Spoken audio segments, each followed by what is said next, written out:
Sa isang halalang pampangulo,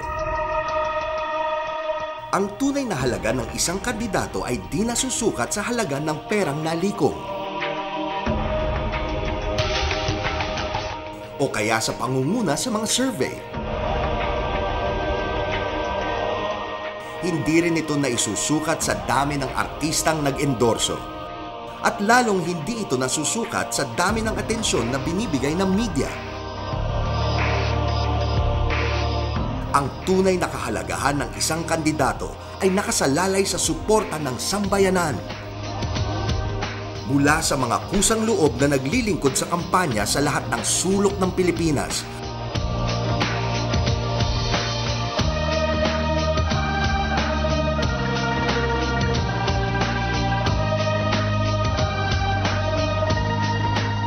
maging sa ibang bansa,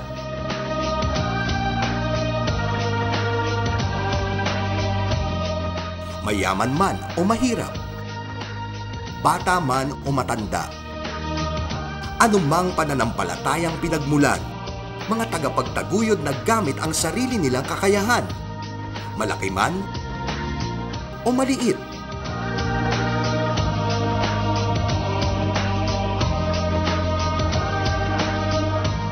Mga voluntaryo na nagbigay ng kanilang oras at lakas para maihimpapawid ang ating mensahe.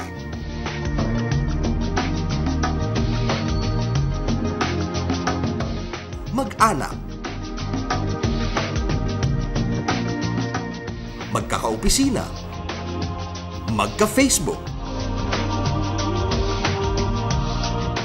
na naging mga tunay na magkaibigan, na walang sawang nangampanya at kumatok sa mga bahay at pumunta sa mga rallies at concert.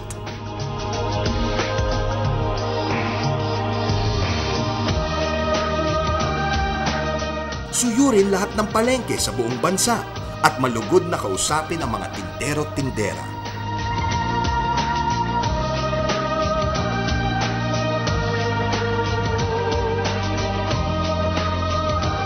Araw-araw na nagsuot ng berde. Bumili ng dose-dose ng 7-Eleven cups. Ginawang berde ang kanilang farm sa Farmville. Nag-choreograph ng napakagandang sayaw.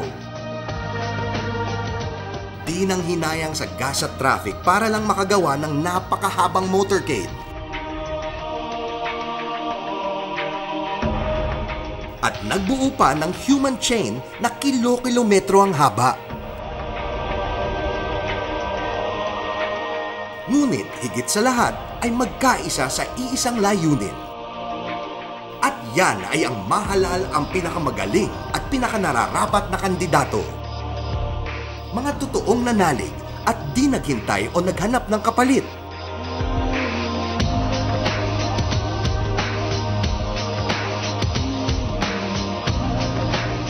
Bagkus ay nangangarap lamang sa isang magandang kinabukasan. Sa isang bansa na nagtatanggol sa kanyang mamamayan.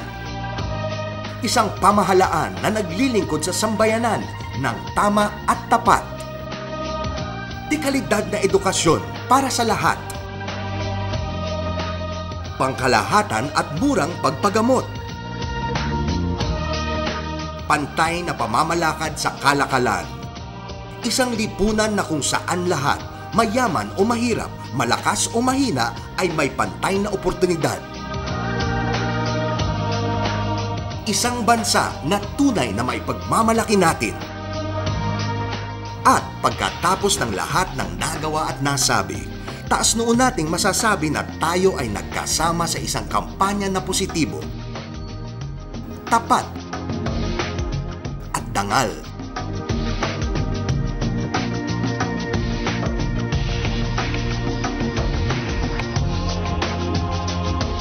Ito ang ating kampanya. Sa iyo, sa akin, sa ating lahat. Kampanya ng sambayanan para sa kandidato ng bayan. At ito'y magsisimula nitong ika-10 ng Mayo. Salamat sa lahat ng nagtiwala. Salamat sa lahat ng naniwala. Sulong Gibo!